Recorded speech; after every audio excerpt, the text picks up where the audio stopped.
All right, and welcome back to the Nexus Gaming Series. I am Bahamut, one of your hosts. With me is Cat Peach. How you doing? How was your break?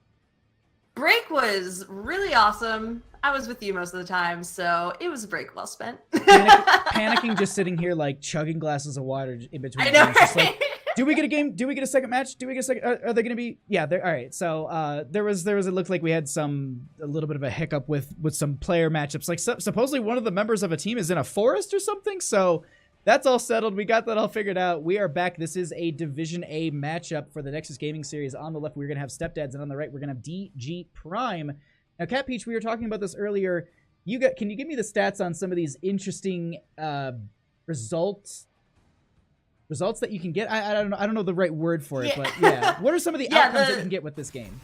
Yeah, so there are a lot of stakes, not just for these two teams, but for another team as well in Division A West Archetype. So here's essentially the scenario. There's one spot more or less remaining for playoffs going toward the end of the season, and it's going to be one of those three teams, and this game has partially an impact on that. And so here's the scenario. Let's talk about Stepdads first. So Stepdads, in order to make it to playoffs, need to win this series and hope that Archetype loses the next two games. So if they win this game, it's still very much out of their hands. And they're, at that point, the biggest fans of Archetype that have ever existed on the planet. Of their opponents, who are Blasting Burrows. Mm-hmm. So that's one scenario. DG Prime, if they win against Stepdads today, they can make playoffs, but only if they can beat Archetype directly. And then, even in that scenario, Blasting Burrows needs to take a map off of Archetype in their game. And so both these teams are the outcome is very dependent on the result of that Archetype Blasting Burrows game. Now, in the case that this set is a tie, both teams go home, Archetype goes to the playoffs. Dang. So neither team wants a tie. Both of them need to take it all the way if they even want a shot. But even then, it's still not guaranteed. So there's a lot riding on this match that we'll at least have a good time, with seeing the results of there, but it goes on beyond this match. So essentially, just for I guess for the competitive nature that we enjoy here at the Nexus Gaming Series, we want this to not be a tie as much as possible, because that makes it the most interesting, I think. But I think we're missing out a little bit on draft here, so I'll quickly burn through. The coin flip was won by Stepdads. They banned out Sky Temple. DG Prime banned out Towers of Doom. First map is BOE, chosen by Stepdads, and Infernal Shrines was picked up by DG Prime, which will be game number 2. But really quickly, I want to note, and just going through this draft, DG Prime, they got the Hanzo in the first pick, and I wouldn't say GG well played, but that's a huge asset in Immortal Burn. But at the same time, they've got a Sonya for that solo lane and a Jaina for some of the poke, and a lot of good setup on the side of Stepdads. So far, this draft is shaping out real well. Yeah, DG Prime is going to have to find something to help protect that Hanzo, or at least other tools to distract the rest of the team Stepdads, to allow Hanzo to be able to get that chunk down. If I were Stepdads, I would say let's prevent Hanzo from touching this Immortal at all and try to focus very heavily on getting him out of the picture first. Jaina could definitely help with that. Before this draft started, I was thinking, what else is a really great tool against the Immortals is Artanis, but I don't know if we'll see it. And in fact, we do. So what's interesting and what I actually get excited about here is, so far, DG Prime is going, we're not going to fight you. We're going to go 100% burn, because one of the things I was looking at when Lunara got reworked, and that came out on yesterday, right? It's Wednesday. It is Wednesday. Yes. I don't know why I doubted that. I was just like, it's Wednesday, my dude. Wednesday. Everything's a little bit fuzzy. But the Lunara actually had her Nature's Culling shifted from level 7 to 4. And so at that point, you can still take the Splintered Spear at 7, and you also get the vision from, not Wild Vigor, that's 13 or 16. Either way, the vision you get from the level 1 talent that we often see many Lunaras take. So at this point, they've got a lot of Immortal Burn, because they're going to have the buff at 4, the Artanis damage, the Hanzo damage, which basically at level 4, they start to pop off on immortal damage, which is typically where we actually see the first one start to kind of show up here. But that Stukov going to be banned out. They do not want to have that kind of disengage play, as well as that silence for some follow-ups and maybe even a swap, into silence. Mm-hmm. Yeah. Whew. Sorry. Lots to process now. I'm still. No, I'm sorry. I was just running through. I was running through it. So excited. No, there's a lot to catch up on. That's cool. Bans on the side of DG Prime. Do you think they would go another support and start possibly choking out options that could come to bite them in the long run, unless they have a plan for a very specific support? But with the Stukov already gone, they, could potentially take out that Malfurion, which wouldn't leave us. It would leave us with Decker Kane, who is pretty, he's proven himself very viable. But other than that, those are kind of your top 3. And they are going to go the Malf ban. So this makes it interesting for both teams now for their support picks. The other thing, too, we can still consider the Rhaegar is great here. I think it works well in the Immortal Burn. The Ancestral Heal is great for teams. Alex Straza is really good on these, point control situations. The Dragon form is basically whoa, we'll just leave until you burn that cooldown. Which even then, if you catch someone out of position or you get a nice kind of mini gust, that's a huge asset for your team.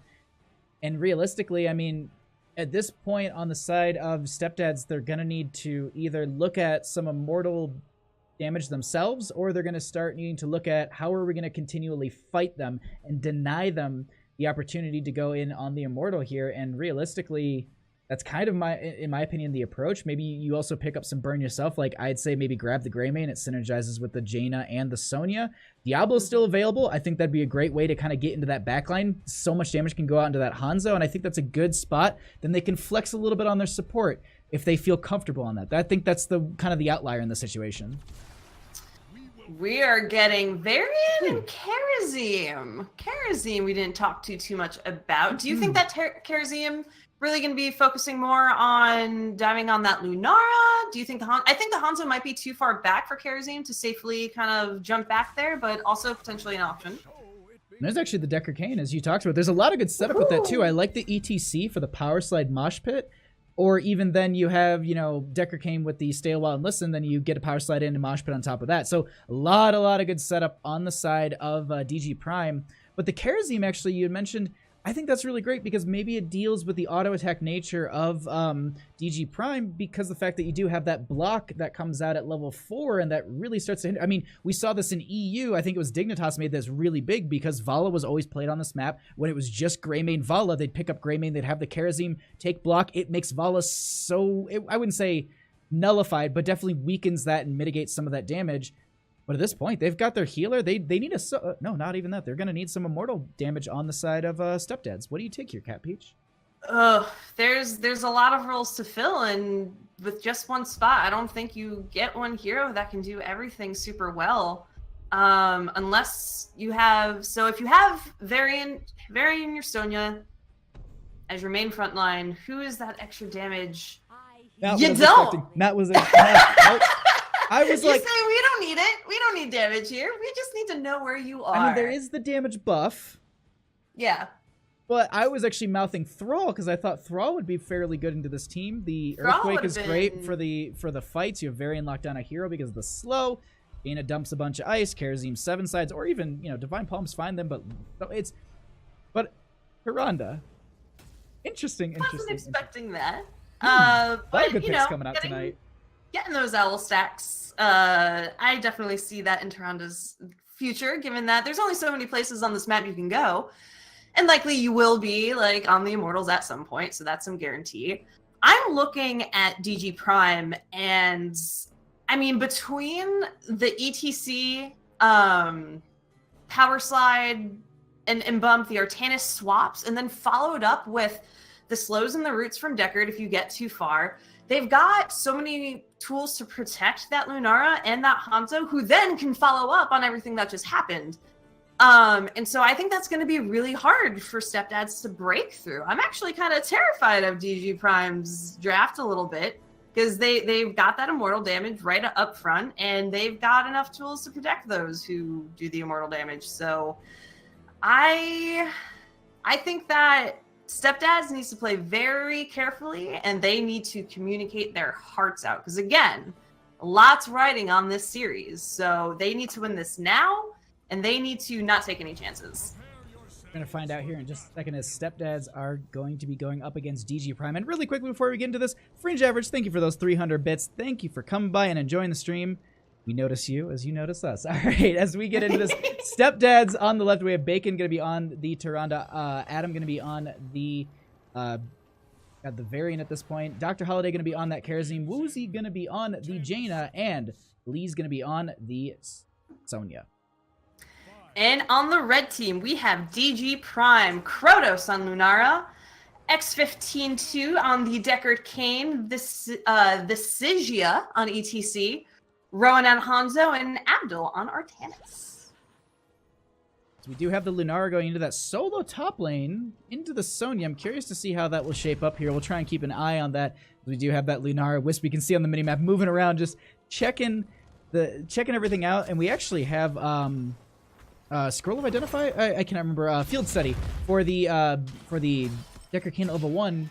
Sometimes we see the extra stacks, but I like that talent. I've been seeing it quite a bit, and I think it's going to work out for them quite well, as we actually have Swap going to be going out onto Dr. Holiday, but gets the dash into the friendly team. Artanis falling a little bit low, going to be able to back out just fine.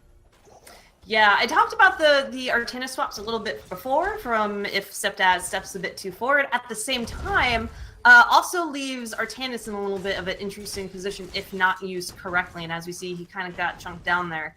So it's a powerful tool that can make or break a fight, and Prime is going to have to be really careful in how they try to utilize that. ETC though can't stay alive. The cow is the first blood of this game. Grabbing that first kill, they're going to be able to push up the lanes a little bit more, and actually they're going to rotate out, go ahead and grab this camp. That is a perfect opportunity for them, that little bit of delay where they can just play this a little, weaker in the lane. Also being able to grab this and not have any sort of invade from that ETC with the knockback is a great asset for the team. So, going to have that moving into the lane at this time. Currently have about a minute and a half before the Immortal will be popping up. Just have stacks going out, and Artanis trying to get some swaps here, but not going to be working out. As they actually start to dive into out of them, there will be the root coming out from the Deckard Cain, not going to be connecting. As leader, Abdul going to be getting stunned there, but no follow-up, and just going to get that blade dash to make sure they stay safe. Yeah, I'm kind of curious in this top lane. Lunara is giving Sonya a run for her money in this top lane. Veli is having to back up all the way to the gate just to stay safe there. As someone who doesn't play Lunara all that often, I actually find that incredibly surprising. Mm-hmm. But that is, a really great trade on the side of DG Prime, while they focus here on bottom, making sure that Stepdads don't get too far ahead in this push. It has remained pretty equal, even though ETC did fall earlier in the game. But now with the Immortals spawning and both teams hitting level 4, we're going to see how Stepdads plans on dealing with that chunk from Hanzo, from Artanis in this phase. The other thing to note really quickly is there is no cleanse on the side of DG Prime, so they won't be able to deal with the taunt that was just picked up by the variant at level 4 there. Going to be able to use that scouting wisp from Lunar to make sure that they do see that, and they're going to use the owl out from Stepdads to go ahead and just scout this out. Camp's almost simultaneously picked up here. We're going to have someone rotate out of those lanes quickly for that, as it looks like we do currently have the Immortals being worked on. And it's going to be going over in favor of Stepdads at this time, but we'll see in this swap phase if there's any sort of fight that breaks out or if we just go straight for the race. Yeah, we'll have to see who decides to defend, who decides to be the aggressor, as ETC gets in, immediately gets taunted by Adam. And with the swap, Abdul ends up a little bit out of reach of his own team. But that taunt coming in on level 4, already proving so much value on the side of Stepdads. And that is one way to deal with the issue at that front line. And I think, we're still waiting for Hanzo to get that chunk damage, so it's not necessarily surprising that DG Prime didn't get the very first Immortal in this game. But I wasn't expecting it to be so in favor of Stepdads. This has a really hefty shield coming on it too. And even though it's early game, it's not going to be as strong. It sets a really good momentum, a good pace for them going forward. At this point, with the first Immortal, they can go ahead and they're going to barrel down this top lane. they can open up the gate, and with the shielding that it has, as you noted, it's going to get a lot of value, I think, more than what we typically see. What's known normally is just, you get the gate, and that's really about it. The Immortal is still having that shielding, working from that range. They're having to poke into this, and they're playing well around it, as we currently have ETC going to get stunned and then rooted, or excuse me, stunned and then stunned, essentially, and they continue to push into this. The well and the gate are going to be falling at this time, and Cat Peach, do they get the fort? It looks like they're definitely going after it. ETC doing a little bump, trying to keep them away, but this fort is falling more or less at the same time as this Immortal is too. Not only that, they get yet another kill onto ETC, and Kronos also trying to escape. Dr. Holiday almost getting that, but decides not to get over the gate in any manner. So they're going to back off now. That phase is done. And yeah, that is, for an Immortal this early in the game, being able to take a fort so quickly like that is fantastic for Stepdads. They're at level 8, level 7 just grabbed for DG Prime, and they're at a position now where maybe they don't have the talents anymore, but they're still feeling pretty good and feeling like they have a bit more control over things going on in this match so far. And that control is the big key thing in this map, is just once you get some advantage, you need to continue to pressure with it. They're going to invade this bottom camp. They do know that there is a member on it, but they get the stun, taunt, or excuse me, the taunt-stun combination once again. They invade this camp. They already find that one of the Kaiser's already dead, so they're going to go ahead and get the clear under this, grab it, and push this into mid lane. I got to say, the members of Stepdads, they're playing this well. They're playing this calculated. They're definitely utilizing the advantages when they have them. Also, that could have been really bad for Adam, as it swap could have been, into gate range, and they might have just been able to get that kill. But not going to be happening. And also, the other thing to note here is that the Immortals will be popping up in just a second. They get the taunt and the stun. I can't even say the words quick enough. I tried to make up a new one just so I could say both at the same time, but that is going to be a kill.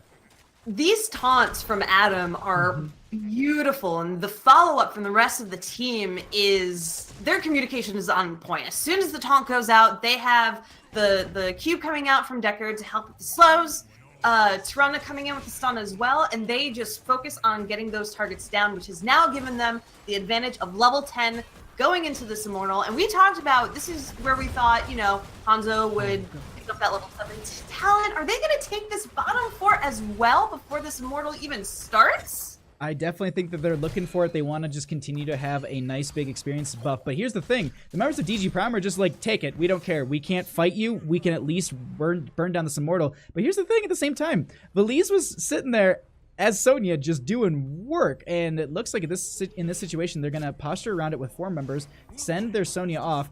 Blue team, excuse me, Stepdads, I'm still in the last game. Stepdads are going to go ahead and grab the fort from just the minion wave. And at this point, I think they're going to be able to defend this and even take the enemy Immortal away. Yeah, Stepdad still has that level 10, so now that they're here defending their Immortal, DG Prime can't go full ham like they were before the halftime show here. And so they're kind of backing off now, saying we got a lot of damage out of yours, so the shield at least won't be that strong. Also trying to soak a little bit of the lanes at the same time, seeing if there's any way they can get their own level 10 before committing further into this. Ooh! Stun came out on Abdel, and the Ring of Frost as well just solidifies. Artanis goes down, and at this point, Stepdads has no reason not to go finish the Immortal and get their second of the game. But with 2,000 health left on this Immortal, it looks like the DG Prime wants to go ahead and finish this out. They actually steal it away, and they might get punished for it as the taunt goes out. A lot of damage going out onto Ro, and it might not be. That is going to be the kill. Onto the Hanzo. There's only so many walls he was able to jump over, and Hanzo, no longer for this world, ends up going down. But yes, we do have this Immortal on the side of DG Prime. Without the Hanzo, a little hard to capitalize it. At the very least, they do have level 10, but they are going in to a 4 versus 5 with this. So even though they have the additional damage of the Immortal, they're not willing to commit too far in, and rather backing up, playing it safe, simply soaking the experience in that lane, and waiting for the rest of the team to regroup. At this point, just peeking at some of the level 10 talents, we actually don't have the shield wall for the Varian, which is interesting to me. Typically we have that, you know, that protect status, by the way, just so you can live through everything. But going in for the extra damage, I do believe, and we have the swap not going to be connecting. Tyrande going to go ahead and use the Starfall. Blind going to be coming out from the Artanis. The Dragon Arrow going to be out from the Hanzo, just zoning here as it looks like Adam is so low. There will be the parry for a couple seconds. The stun going to be coming out. They have the charge. There is no swap out from Abdul at this time. And it looks like they get the camp, and they don't lose a member, they don't get a kill, but this is definitely an advantage getting this camp, not having to deal with that pressure themselves on the side of DG Prime. Yeah, absolutely. And it's going to help them push the wave back into their favor in this bottom lane. Krotos getting a little low. Sonya giving them a very hard time. How much more is Sonya going to try to get? The deer doesn't move very fast. Oh, and there's so many kills going on both sides of the map. It's hard to keep up. Janna did end up going down, and now with a 4v3, this is an opportunity for DG Prime to get another kill, keep pushing with this camp, possibly get the skate down in preparation for the next Immortal phase. Blind going to be going out. They're doing a lot of damage to the Variant at this time. Adam in a bad spot. Going to be trying to use the parries as best they can. They're going to go ahead and get the charge out. Ooh, but they still get the kill with the Hanzo.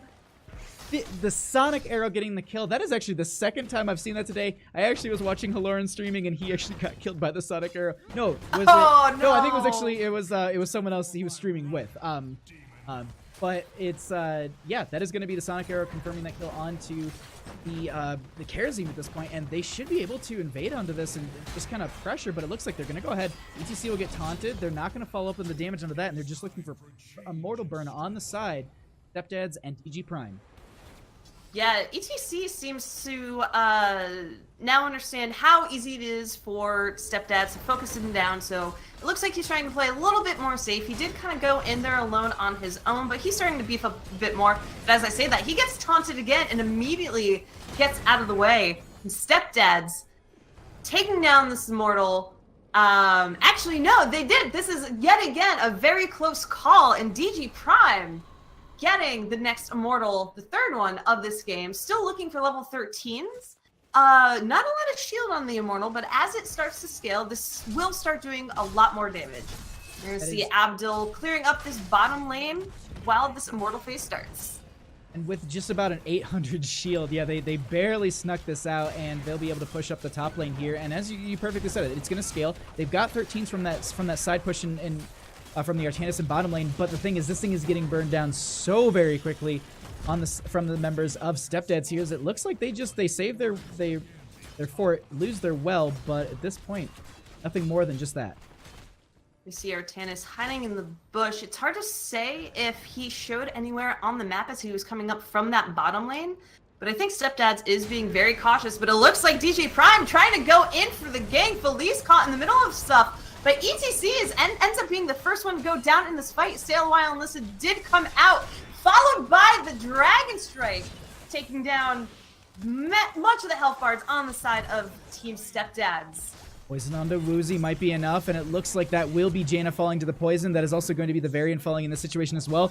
Rowe looking for another kill, but they're not going to be able to get it as Bacon and Dr. Holiday are out of here. But that is going to be a 3-for-1 trade, and you know you lose your ETC, but you go ahead and pick up 3 kills and even up the experience to about a third of a difference in experience. Like, this is a great play coming out from the members of DG Prime here, as it looks like they're going to go ahead, confirm this fort, start to get some experience value on their own. I wouldn't be too surprised as they do split the Hanzo off into this top area. Artanis will be in bottom. They want to create the map pressure, and I think we talked about this in the last series about once you have a little bit of an advantage, you need to start, pressuring. You need to start getting these camps. You need to make sure that you hold it over. You're making the enemy team respond to you consistently, so that way they don't get the advantage, and you can always have eyes on them, because if they're responding to your camps, everything like that, you know where they are. You can maybe set up for a gank, as well as at this point, they're looking for that 16 advantage, maybe able to take a fight when they have that, and continue to snowball this in their favor.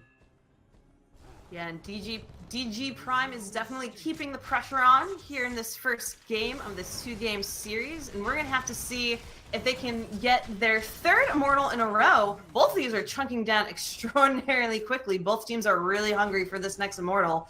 This next Immortal can have such a big impact on the rest of the game. Stepdads is going to have to respond to some point at those 2 camps pushing in the top lane. That's going to do a lot of damage if done unchecked, so they either need to win this, be able to clear that fast, or have some other kind of game plan. Stay a while and listen does come out, not too much for follow-up other than the Immortal Stun, which is enough to guarantee DJ Prime gets that Immortal again. Ring of Frost going to be coming out at this time. Moshpit going to be connecting under a couple of members. We have the Dragon Strike hitting so many members. No one falling just yet, as Karazim will be dead. Jaina will be dead as well. I hear a leap happening, and that's actually Valiz just trying to get out of there, as it looks like Bacon is able to retreat, and Adam is the same way. Sonya actually going to be falling in that top lane. I think maybe just to the Lunara poison.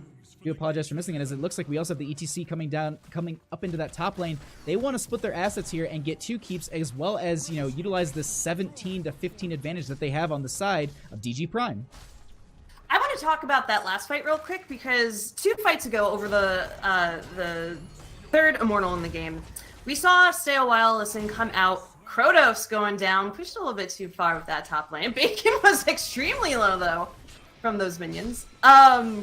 We saw Stay a While and Listen come out, followed by the Dragon Strike, which is really tricky because as soon as an opponent is damaged, they are no longer asleep. Having that adjustment with the Mosh Pit to also follow up on the Dragon Strike is just something I really wanted to point out, because having both of those combos available means that even if one is on cooldown, you have follow up with the other one. A 5-man Stay a While and Listen, the ultimate story time. Being able to stall out Stepdads as DG Prime ends up backing away, looking to get a head start potentially on their opponent's camp, or simply putting pressure elsewhere on the map, going into now level 18 on their side. I honestly hope that becomes a standard in just the casting world, that a 5-member Stay a While and Listen is just called the ultimate, what is it, the ultimate story time? Just right there, like, I hope that becomes a norm, or like the ultimate nap time. Like, it just that's what a 5-member needs to be called. Like, because like I'm assuming like a 5-member mosh pit's a dance party. Like, we gotta get some names for these things. But at this point, we do have camps just being picked up by the teams. They don't really want to fight. I think they're gonna play outside of the Immortal objective phase. You can just see they're rotating around the map. They're trying to just create pressure for each other to deal with.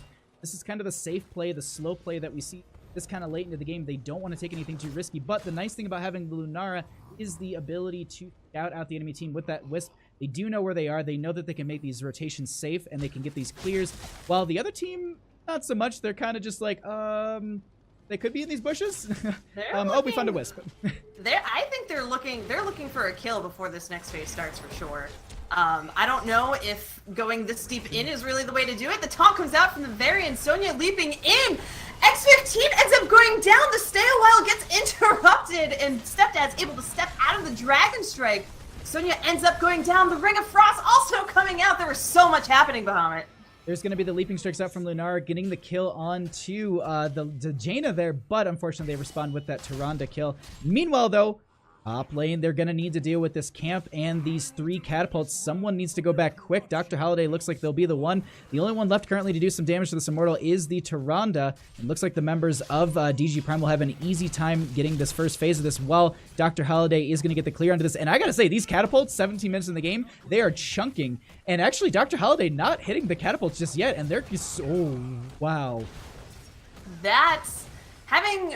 simply having Karazim to defend this. I appreciate Tyrande trying to chunk down and making sure that the shield on the side of this incoming Immortal isn't as strong as it could have been, but allowing the catapults to chunk you down to 45% health also doesn't put you in a really great position.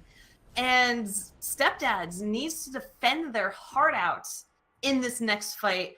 It's going to be tough. DG Prime about to have level 20. Keeps are down in both lanes, and it's a lot for Stepdads to deal with, and we're going to have to see if they can defend against this push.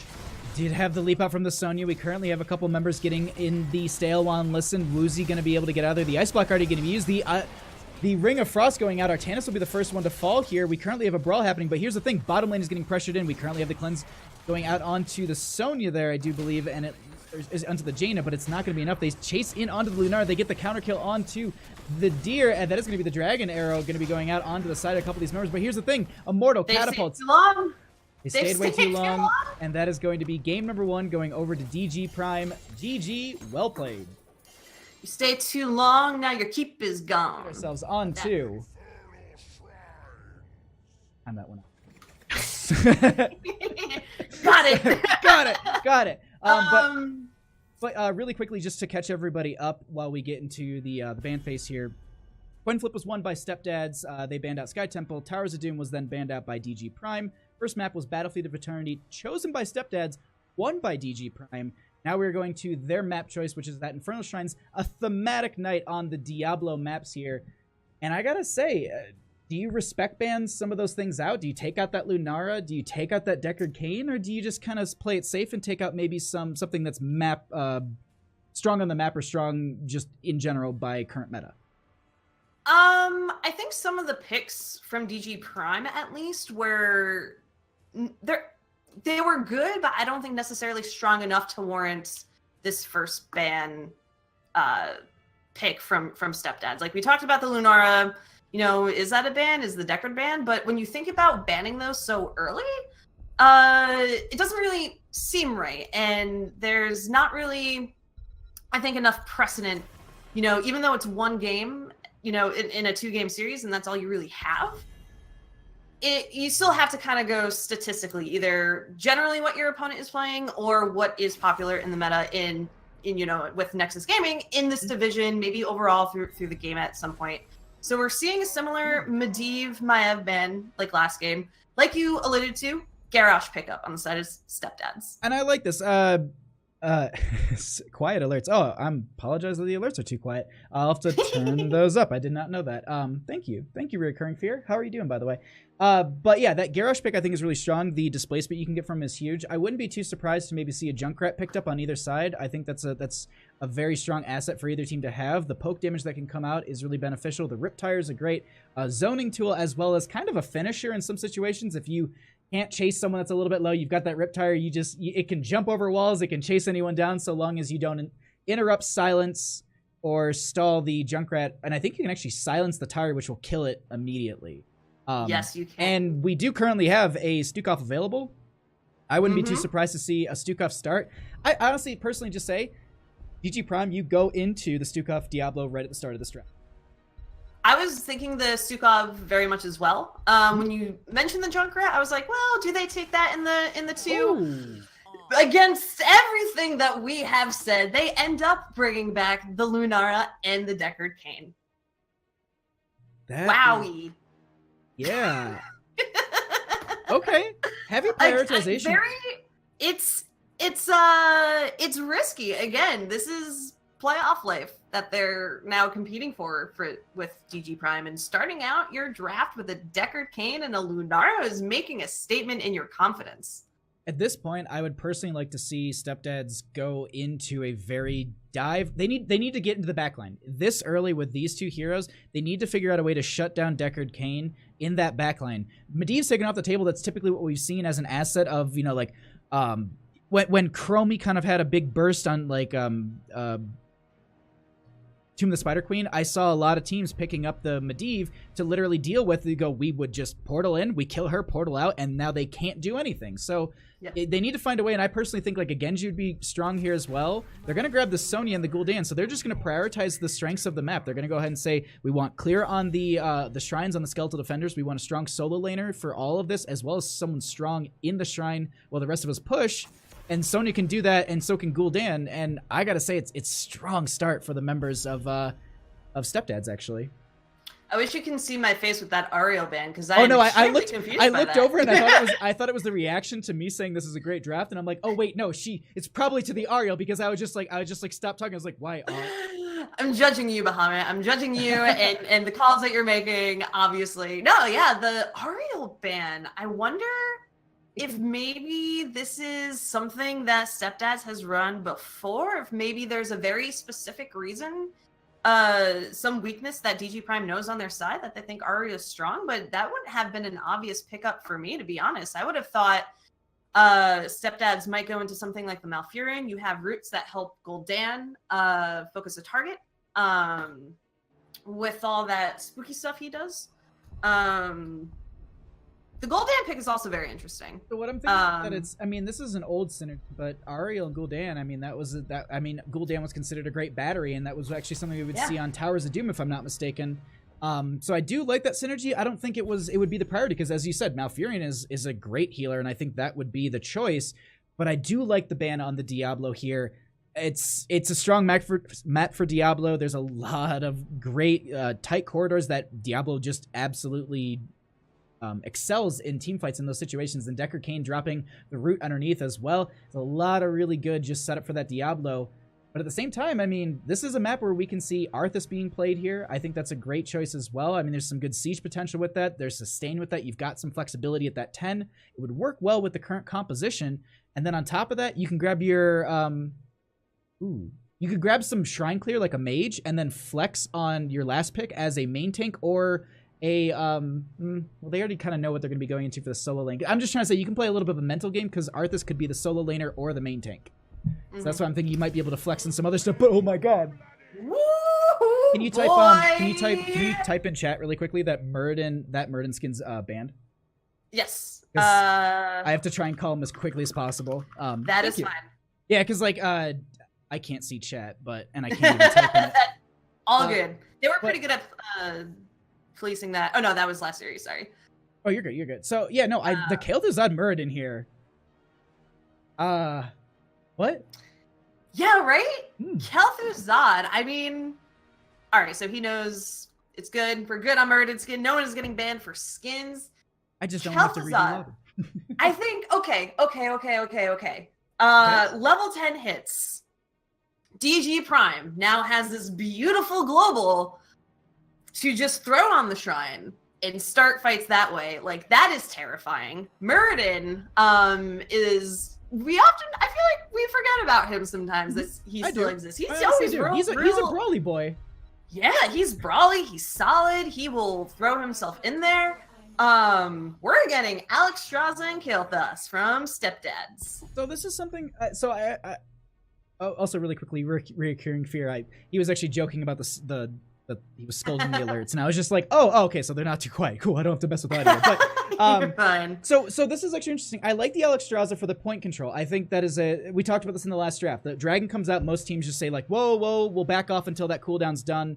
But the thing is with the Kael'thas, I wonder if it would have been more beneficial to have that Malfurion with the Innervate to have the cooldown reduction as well as the mana buff or mana return for double mage like this.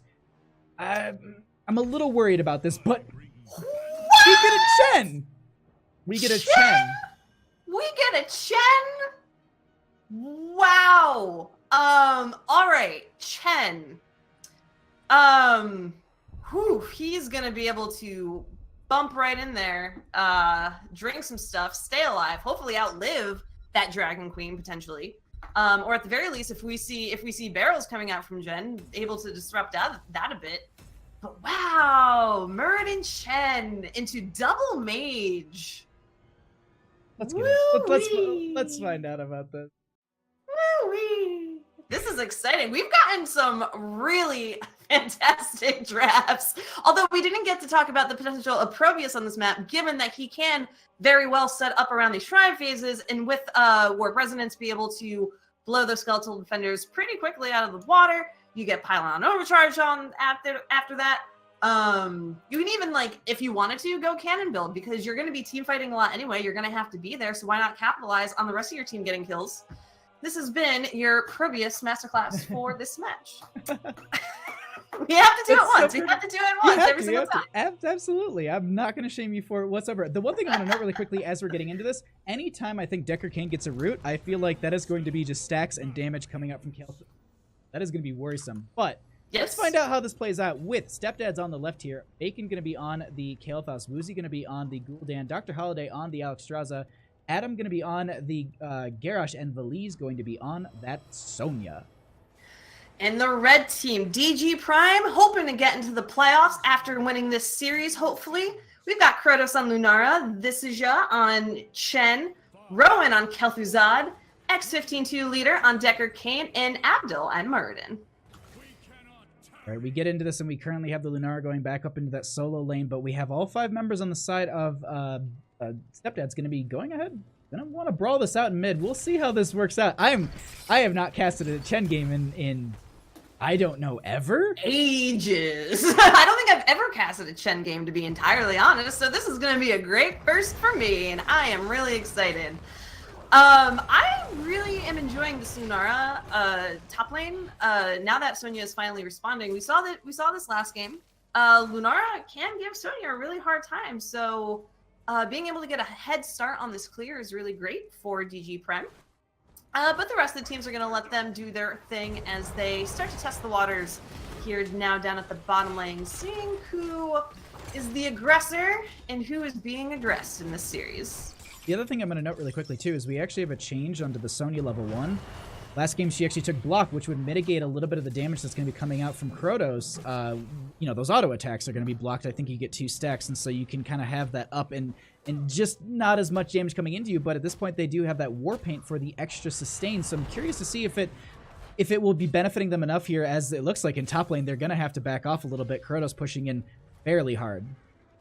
Yeah, that poison is really tough to deal with. With Sonya having to get so in range of Lunara, and Lunara being able to kind of keep that distance puts her at a little bit of an advantage. Of course, Sonya can poison spear, but that always gets really dangerous. There's a lot going on in this mid lane. Abdul getting chunked pretty low. He'll be able to heal up pretty quickly, hopefully, while Adam now in the thick of it, seeing if he can help something happen for his team, maybe a flip. Maybe a stun, but the rest of Stepdads is going to start migrating toward the bottom lane. And actually, yeah, they keep brawling it out, actually, but Adam in a bad spot here, looking like Ro is going to be the first kill of the game. Kel'Thuzad going to be falling here. Adam looking for another stun, but actually the Groundbreaker not going to be working. Actually going to get the toss into Dr. Holiday. That is going to be another kill going over in favor for the Stepdads here, and they're looking to shut down DG Prime from any sort of playoff opportunity here. They want, if they're sent home, looks like they're going to be trying to do the exact same thing as they put everything into this Chen who doesn't die. Meanwhile, though, in top lane, we have a little bit of a back and forth here between Valiz and Kratos. And looks like it's just this low health game between these two, but it's still going to be, I'd say, held over fairly well by Kratos in this top lane. I wish, especially from the learnings of last game into this game, that after seeing the Lunara-Sonya matchup go the exact same way as it did last game, send one individual up, help push that out a little bit more, maybe get a pick on Lunara since she does have slower movement speed and it's harder for her to get away. But instead they're going to let that play out the exact same way, and we're seeing Sonya can't really deal with this. Lunara is able to push those waves back, so that doesn't necessarily really bode well for Stepdads, but it really does come down to these shrine phases now as we see Stepdads getting a start on that, getting the first 12 skeletal defenders while the rest of DG Prime start to group to try to defend this area. Looks like Lunara's still going to be in that top lane pushing up. We have the Sonya going up for a response soon, going to be scouted up by that Wisp so they know that's there. So 4v4 currently in this bottom. Sonya looking for a kill here.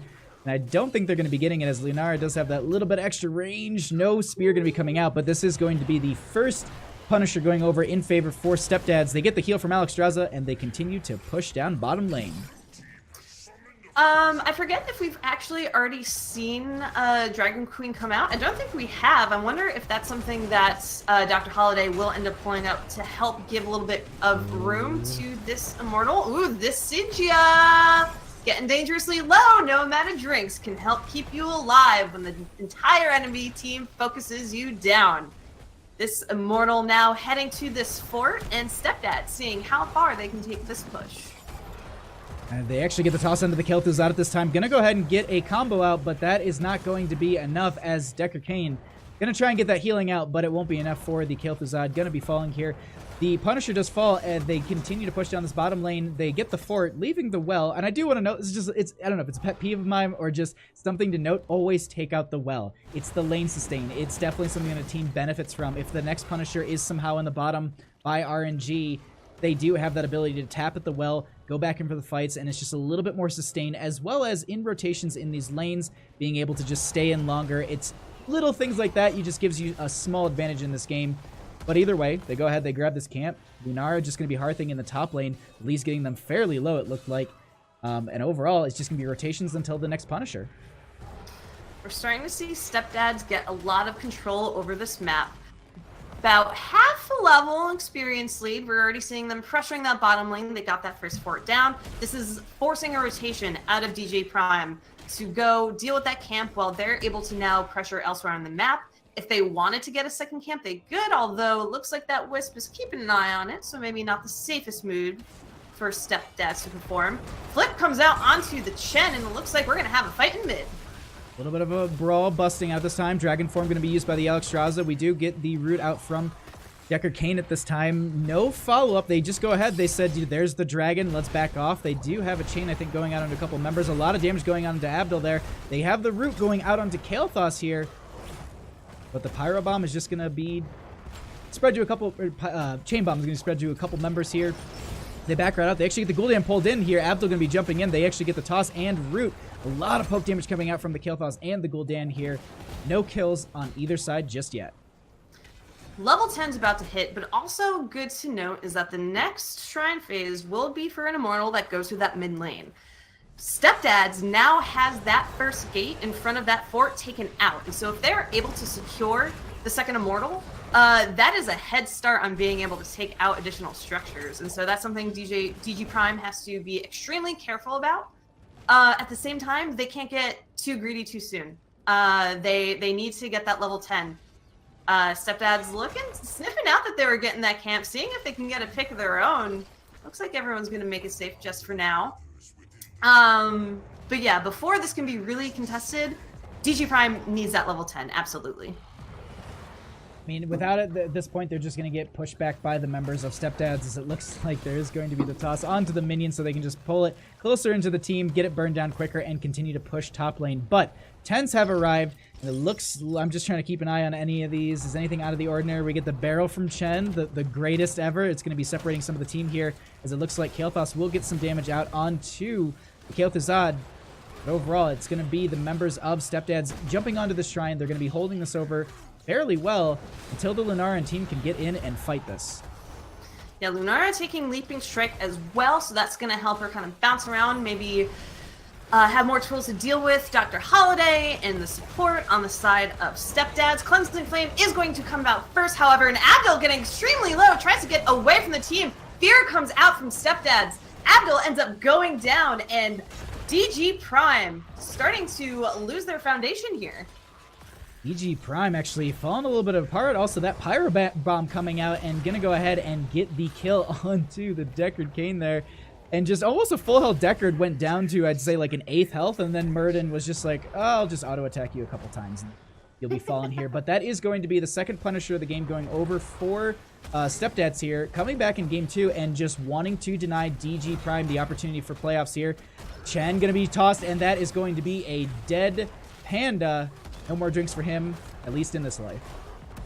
Again, we talked about early on when you're on such an important game, pulling out picks like Lunara Deckard first rotation, pulling out Chen, there's a lot of risk involved.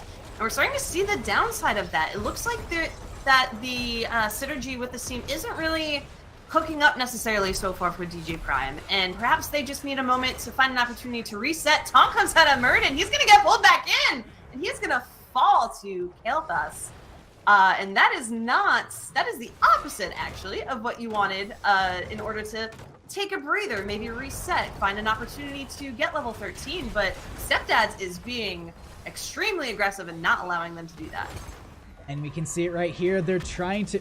Oh my god. They're trying to fight into this at that point, but Adam with the amazing into the fray onto the Kael'thas. They're getting them out of the Shadow Fissure. And so not going to be losing to Kael'thas, not going to be losing any members here, but there's going to be a quick rotation into this top lane. Protoss notices it and is just like, I'm not going to be getting killed anytime soon, so just backs up behind the gate, while the rest of the team will be going around picking up this camp here just to create some lane pressure. Could be sniffed out, but I don't think it's going to be happening anytime... Ooh, actually, no. Get the root as well, and stop. Indomitable going to be used here. They're going to invade onto this. A couple members in the back here. Alexstrasza going to pop into the Cleansing Flame.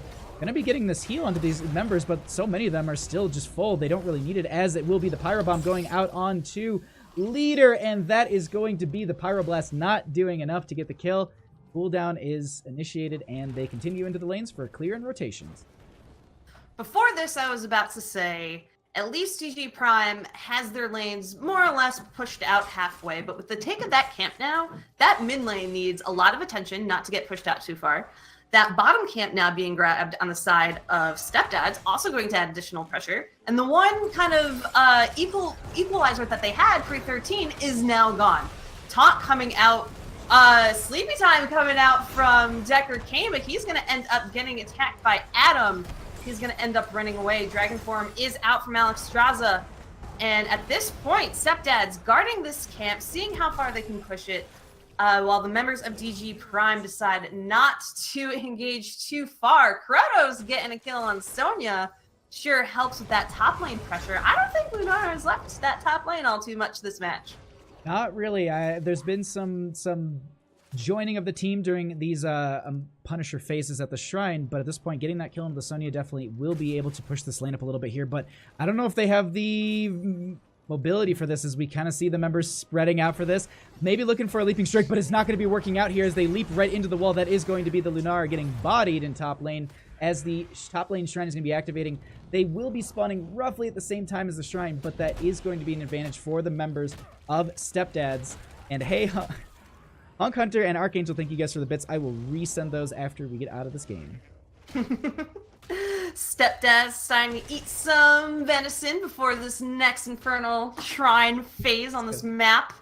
Abdul trying his best to clear that bottom lane, but as we begin now, Stepdads with a bit of the advantage, and we'll have to see how far they can take it before Lunara is able to regroup with the rest of her team and see what kind of counter pressure DG Prime wants to put on this shrine. Lunara is going to be back at this time. They are able to rotate into this lane. It'll be about halfway for the members of Stepdads, and they actually start to back off a little bit here. They do know that they are off the map. They don't have their Sonya this time. They get the toss onto the Chen, who I think was leaning a little far forward there. They start to dive in on this as we do have the sleep come out. It is actually going to be interrupted from the Chen, I do believe, as the Kil'Thuzad will be falling here. Going to go ahead and return right away, buying back in with that level 4 talent. Abdul going to go ahead and get stunned out here. No toss going to be happening as they actually get the Kael'thas in the top lane too. I believe the minions from the Shrine here. We have the Chen trying to drink. That is going to be the Decker Kane getting the sleep. That will be interrupted, but they stand still, and that will be the Decker Kane falling as well as the Lunara. So a 1-for-2 trade.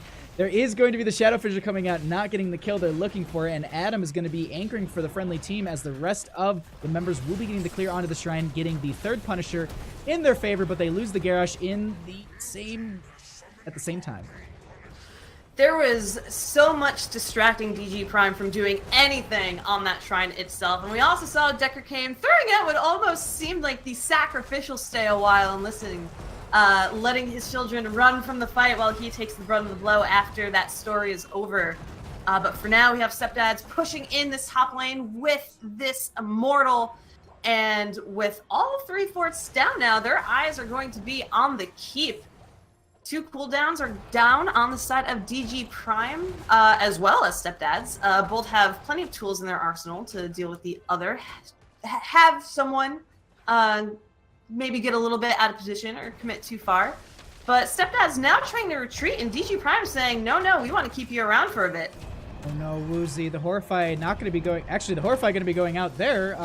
Woozy actually going to be targeted and burned down, but that is going to be the blow up onto the Lunara at the same time. Pyro Bomb was used as well, so that won't be happening anytime soon. There will be the toss onto the Chen. The taunt will be going out as well. Dr. Holiday looking to escape as Abdul is looking for that kill. In the backline, though, Chen is going to get hit by the Sonya, and they start to go in on this as there is going to be the interrupt from Grow there, and it looks like Kil'Thuzad has stalled this out long enough, as well as the Decker Kane. They are able to retreat, but they do lose 2 members in this situation. Yeah, and DG Prime also taking a lot of damage on that top keep. And this is starting to look a little bit rough for them. They're starting to really lose out on these team fights. Garrosh and those taunts are proving so much value for the rest of the members of Stepdads. Gul'dan able to capitalize on these standstill targets, focusing someone else and being able to really chunk them down extraordinarily quickly. So props to the communication on the side of Stepdads with those combos. They're going to go ahead, grab that bottom camp, try to put on additional pressure. So far, they already have a 2-level lead over DG Prime, which puts this in a really interesting position for Prime themselves. They need to, and we got a pause, so I will hold that. Yeah, as you say, we're going to get a pause here. I was like, are they going to pause? I saw some pings going on in the Kaothuzad, but it doesn't look like they're going to be getting it. Really quickly, while we have this pause, I'm just going to go ahead and just say, Archangel and Honk Hunter, thank you for the bits. Really appreciate the support during the stream. While we have this little break here, we can actually go... Oh, never mind. They already say that they're good. Let's get back into this.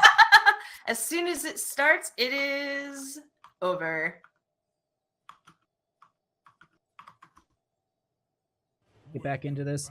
Readies were out. The 3-2-1's there. Cat's Deckard references on point. Shoutouts from Archangel. That's true. I try. Listen, I spent a lot of time with my grandfather and know that sometimes grandparents, don't tell the most interesting stories, but they are there for you through thick and thin. Chen getting taken out yet again, trying to drink through the pain, but I can tell you that is not a good strategy for anything in life. He ends up going down.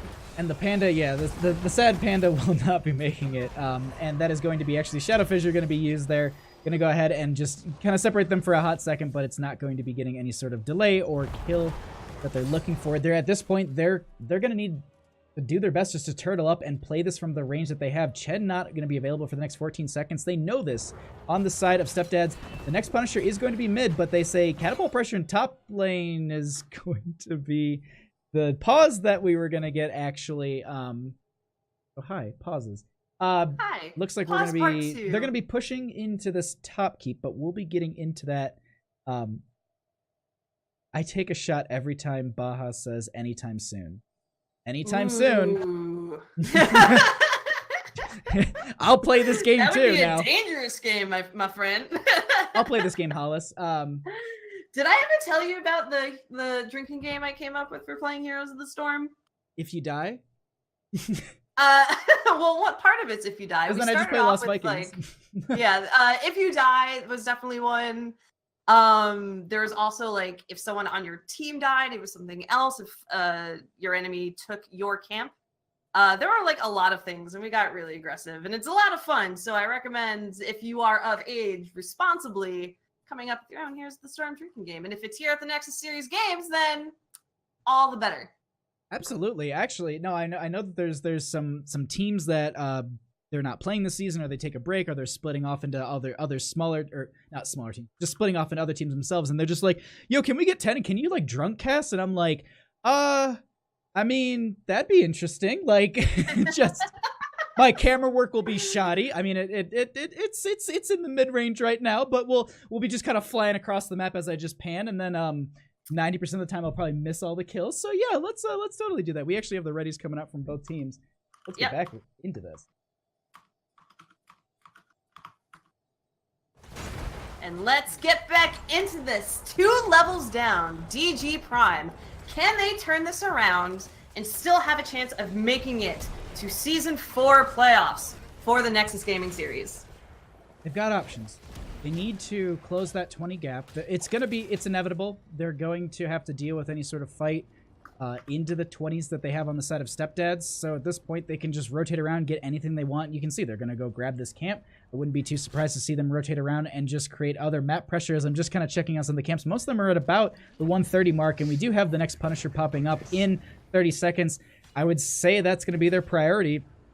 And they'll go ahead, grab the 20s, grab this Punisher, and push this down mid lane.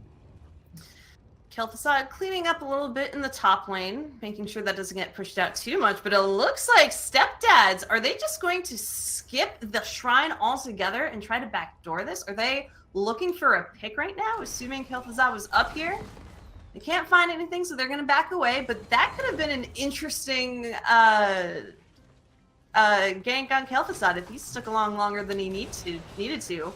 But that team is now going to come down to the shrine, and this shrine is super important. This shrine could be game-ending if it is taken on the side of Stepdads. And even then, a full wipe this late in the game will put a lot of the members almost at 60-second death timer, but Toss going to be going out onto the kill. There's not a lot of damage out. That will be the taunt. That's going to be the kill they need. Horrify going to be going out as well, separating the Chen and the Muradin, who is going to be getting the support from the Alexstrasza in that dragon form, and this, or excuse me, actually getting damage from the Alexstrasza in the dragon form, and they actually get the stun onto the Chen. They're looking for a toss that will be the stay a while and listen. Almost a slumber party as Woozy is going to be alive. They're going to knock the Decker Cane out of that, but that will be the Pyro Bomb going out onto the Decker Cane. They look for the follow-up kill. Not going to be happening, and they grab the Immortal. They'll be pushing down mid lane. They've got a weak keep to defend against it. There are Winions already poking a bit at the core of DG Prime, with this Mortal coming down to a partially damaged keep. This is not looking good on their side. They're going to have to defend their hearts out in this next few moments, but with Kel'Thuzad still not available, it's going to be extraordinarily difficult. Chen baiting the Immortal away for a bit, buying time on the side of DG Prime, but as it makes its eyes through the keep, you can only avoid it for so long. They're going to go ahead and pull this in. They're going to go ahead. The Punisher jump on to the Kel'Thuzad, who's trying to poke into that backline. Or already losing the shielding on the side of DG Prime as the Immortal moves onto it. The rest of the team not going for it yet. Abdul so low in this situation. They're going to go ahead and start to move on to a couple of the members. They actually lose the Dragon form. Dr. Holiday going to get that heal, but now the rest of the team is here. Punisher going to go ahead and get the clear on this minion wave. Not, doesn't want to burn down the keep just, or the core just too quickly.